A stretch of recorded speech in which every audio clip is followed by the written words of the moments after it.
setting up the naval blockade of the Falklands, the British government has imposed economic and diplomatic sanctions. Tube technology has brought hope to women all over the world. But it's also raised some political era in France, but the Conservative victory is not expected to lead to dramatic change. Over the years, that's the CBC's Anne MacMillan, and just some of the many moments of a reporting career that began nearly 40 years ago. During that time, she's watched Canadians become increasingly influential in Britain. Anne retires from CBC next week, but first, she brings us this story from London on how far Canada has come.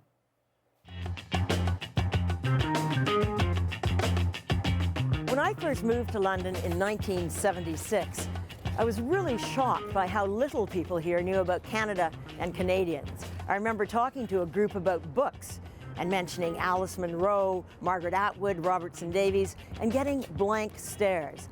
No one had heard of them. Things have certainly changed. Not only is the governor of the Bank of England Canadian, but so is the head of Royal Mail, Heathrow Airport, the Lawn Tennis Association, which has close links to Wimbledon.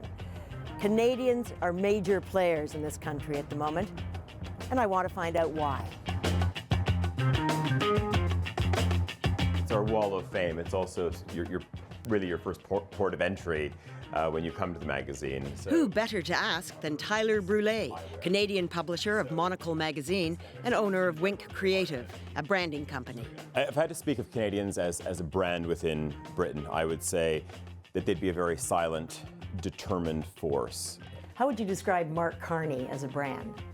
Mark Carney is something of a game changer, because who would have thought that you would have had someone from somewhere else in the Commonwealth leading the Bank of England? That is truly remarkable. He's also a fantastic, dapper representation of Canada as well. I think sometimes people think that maybe Canadians are going to be in slightly ill-fitting suits, even voluminous suits, because the only politician that anyone's seen of late, of course, is that mayor, and I dare not speak his name, from our biggest city in Canada. To his detractors, he's white trash with cash. Toronto's mayor made headline news in Britain, but looking back over past decades, not many Canadians have been so visible.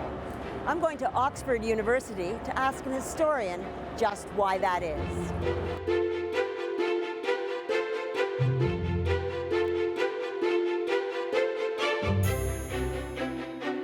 Meet the first Canadian female head of an Oxford college. How are you? Hi. Hi, lovely to see you. How are you? She's extra special to me because she's my sister. A noted historian, Margaret MacMillan, says in the past, Canadians tended to play down their nationality. Well, I think when Canadians first started coming to Britain, or to the United Kingdom, it was that they were coming to the home of the empire, and so they came very much as part of the empire, and they simply blended in. So William Osler, who was the Regius Professor of Medicine, one of the most important jobs in medicine in the UK, was here at Oxford. Huge tradition of newspaper proprietors. Lord Beaverbrook in the 1920s and 1930s. The Thompsons, who of course owned the Times, among other things, and then more recently Conrad Black. So Canadians have tended to come here, but I think what's different now is we're being noticed as Canadians. Talk about being noticed. When Prince William and his wife arrived in Canada, Kate wore a dress by a Canadian who's one of Britain's leading designers. He was born in Montreal. He developed an interest in design after watching Fashion File on CBC News World, and I'm going to meet him.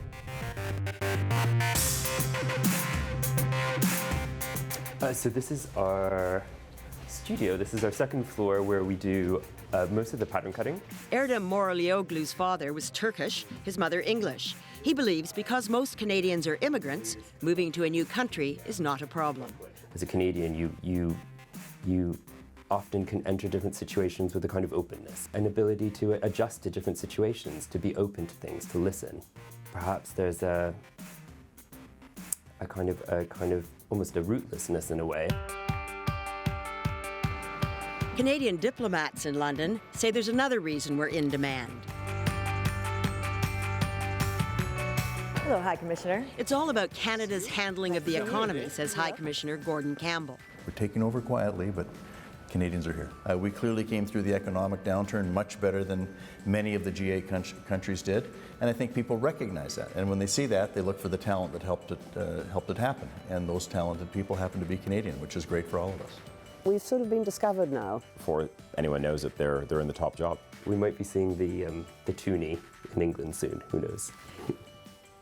I've covered a great many Canadian stories during my nearly 40 years here, everything from D-Day anniversaries to visiting Mounties. But today, with so many Canadians in top British jobs, I feel I'm leaving this country in pretty good hands. Anne MacMillan, CBC News, London.